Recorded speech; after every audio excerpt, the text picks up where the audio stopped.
Good morning. Thank you for joining us live here on First Up on India Today. Our top focus this morning is the big political war over former Chief Minister Jayalalitha's legacy as Tamil Nadu approaches assembly elections. A showdown is expected between the AIADMK and the Sasikala camp on February 24th. That's the birth anniversary of Jayalalitha. Sources have told India Today that both Chief Minister EPS as well as VK Sasikala have grand plans to celebrate the day. It's learned that the Chief Minister wants to open the Jayalalitha Memorial, but Sasikala also wants entry. Jaya's birth anniversary is likely to be the test of strength for both the camps. India Today has also accessed details of Sasikala's political plans. She is likely to start speaking to the media from Thursday and will then go ahead and form a core team, which will include her nephew TTV Dinakaran. Sources say that channels of communication have already been established with AIADMK leaders. Sasikala's legal team is likely to approach court for the conductor of the AIADMK General Council meet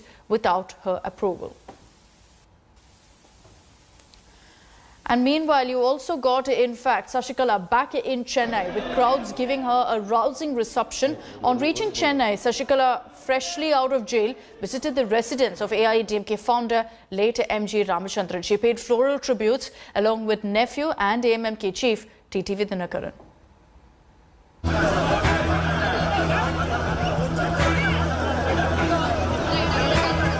A swagatam that Sasikala herself couldn't have dreamt of.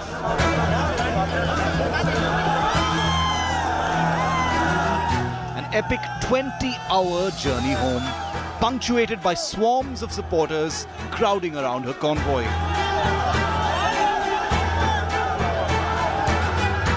Sasikala herself sat with a smile, a respectful namaskaram for the thousands in whose hands her political future may lie.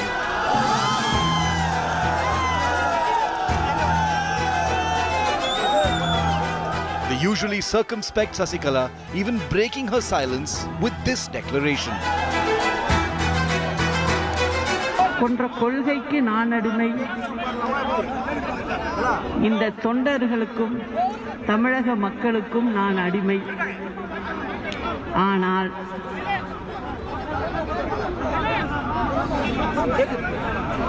அடக்குமுறைக்கு நான் என்றும் அணிபடிய மாட்டேன்.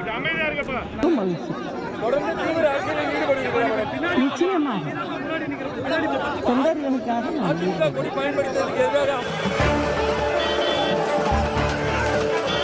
At place after place, point after point, Sasikala was practically geared by supporters looking for a darshan.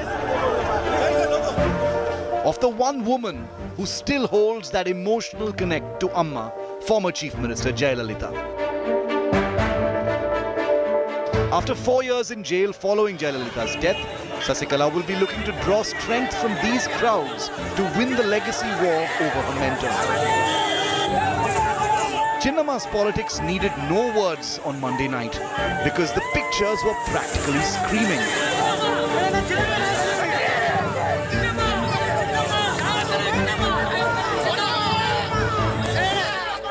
At her final stop before Chennai in Vellore, close to midnight on Monday, the crowd went into a frenzy.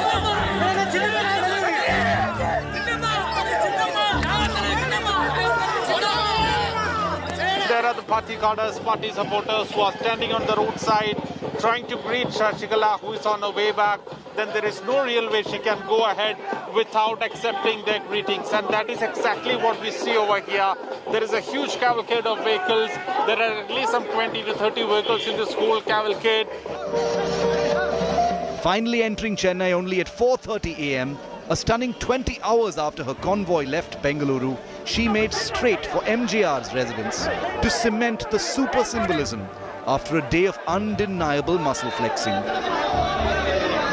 Sasikala's namaskarams to the patriarch of the AIADMK wasn't unexpected, but stood hugely amplified by the fact that the AIADMK government had closed down the Amma Memorial on Marina Beach, ostensibly to deny Sasikala another viral photo opportunity.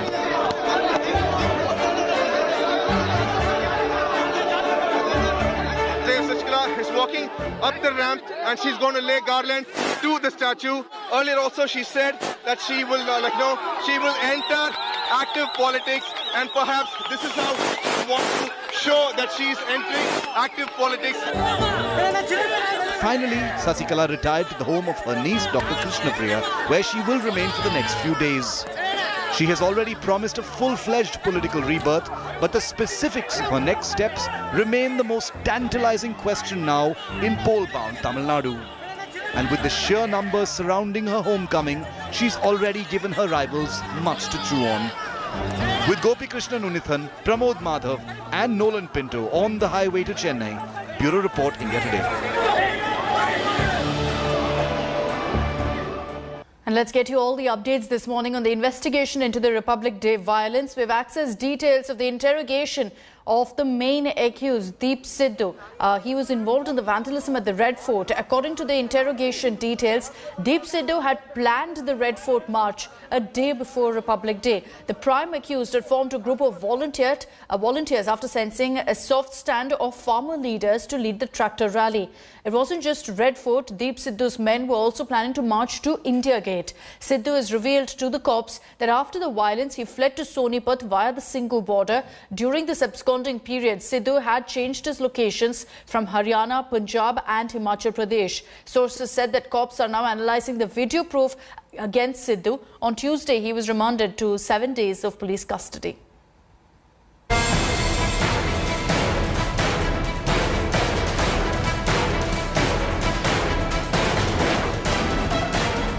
The man accused of being at the centre of the Republic Day violence. The man accused of fueling chaos and clashes during the tractor rally on Republic Day. Deep Sidhu, Punjabi actor turned activist who'd been on the run for 2 weeks now, is now finally in the Delhi police's net, just days after a 1 lakh rupee bounty was announced on him. Sidhu was arrested from Karnal in Haryana in the early hours of Tuesday. These videos that the actor has been putting out brazenly on Facebook since going into hiding are believed to have led to his arrest. ना उत्थे कोई हिंसा कीती, ना किसे public property नूं असीं destroy कीता या उन्हां नुकसान पहुंचाया, ना किसे बंदे नूं असीं मारिया कुट्टिया, ना साडे बंदे ते कोई इहो जी गल होई. Since I have not done anything wrong, so why should I run away and why should I be scared? I'm not scared. ਤੁਸੀਂ ਅੱਜ ਮੈਨੂੰ ਇਮੋਸ਼ਨਲ ਕਰਤਾ, ਮੇਰੀ रूह ਅੱਜ ਦੁਖੀ ਆ ਤੁਹਾਡੇ ਤੋਂ. ਤੁਸੀਂ ਮੈਨੂੰ ਕਿਦਾਰ ਦੱਸਦੇ ਹੋ? Sidhu had switched off his mobile phone on the 27th of January, a day after the violence. The last location of his cell phone was tracked to Haryana. Police say that the actor used to record videos and send them to a female friend in California. The friend would then upload them on the actor's Facebook account. Technical surveillance and an intelligence tip-off finally led to Deep Sidhu's arrest.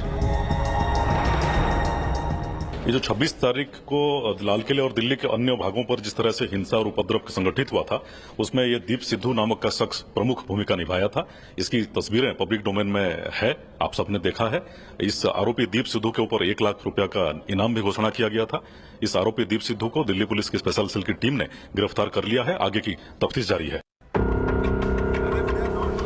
Deep Sidhu came into the limelight in the early days of the Singhu border protest, when he also declared his sympathy for the extremist Khalistani movement. ये revolution है. And if they are not going to understand the seriousness of this matter, trust me, it's going to be, it'll define the next political structure of this whole geopolitics of this entire country. Since then, he's been chased away from the Singhu border, disowned by the farmer union leaders and accused of being a political agent by the opposition. Deep Sidhu से फिलहाल लगातार पूछताछ की जा रही है कि वो कहां गया, किस-किस से मुलाकात की, किस-किस ने उसकी छुपने में मदद की. हालांकि स्पेशल सेल के सूत्रों का कहना है कि 26 जनवरी हिंसा के बाद वो हिमाचल प्रदेश, पंजाब और हरियाणा में अपने जानकारों के यहाँ पर छुपा हुआ था. क्राइम ब्रांच ने उसे अपनी कस्टडी में ले लिया है और फिलहाल आगे की पूछताछ उससे की जाएगी. कैमरामैन राकेश के साथ Arvind Ojha, India Today. So a day after Deep Sidhu was nabbed by Delhi police from Karnal over his involvement in the Republic Day violence, probe agencies have intensified the manhunt for the second prime accused, gangster Sidhana, who's been constantly changing his location. Delhi police has pinned Sidhana's whereabouts somewhere near the Singhu border after he conducted a Facebook Live on Tuesday morning from the protest site, in which he can be heard proclaiming to farmer unions to bury the hatchet and to strengthen their fight against the farm laws. But this isn't the only Facebook Live he had recorded from Singhu border. On February 5th, Sidhana was seen asking people to join the February 6th Chakka Jam in huge numbers. And in the same live, he can be seen eating snacks while seated at the protest site.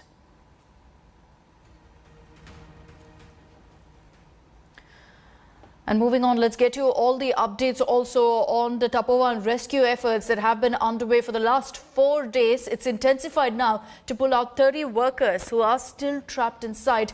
Tapovan tunnel in Uttarakhand's Chamoli is where you're seeing the rescue up currently happening. Heavy mechanical equipment tearing through the debris deposited there by the avalanche which hit on Sunday. Huge boulders embedded in the debris inside the Tapovan tunnel are causing the biggest hindrance to the ongoing search operations. Personnel of the Army, NDRF, the SDRF and ITBP are coordinating on an alternate access route to get to those trapped inside.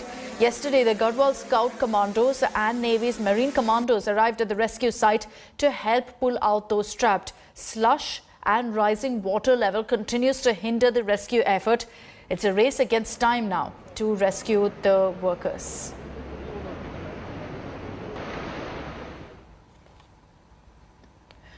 And days after a glacier burst in Uttarakhand's Chamoli, India Today's accessed the first high-resolution satellite imagery of the Tapovan Vishnugad hydropower plant project. This is the site where workers reportedly are missing after the flood. The first 2 images are from 2018 and the rest are from yesterday. The imagery reveals widespread mud silt has clogged much of the river around the hydro plant project. Additionally, dozens of trucks and search and rescue associated vehicles can be seen gathered along the road near the river.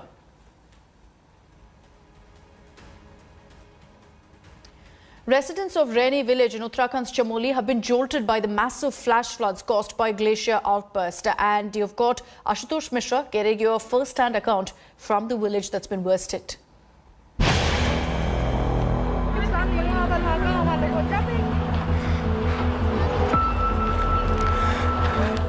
People living in Raini recall the horror after a part of a glacier broke away on Sunday, causing massive floods in Uttarakhand.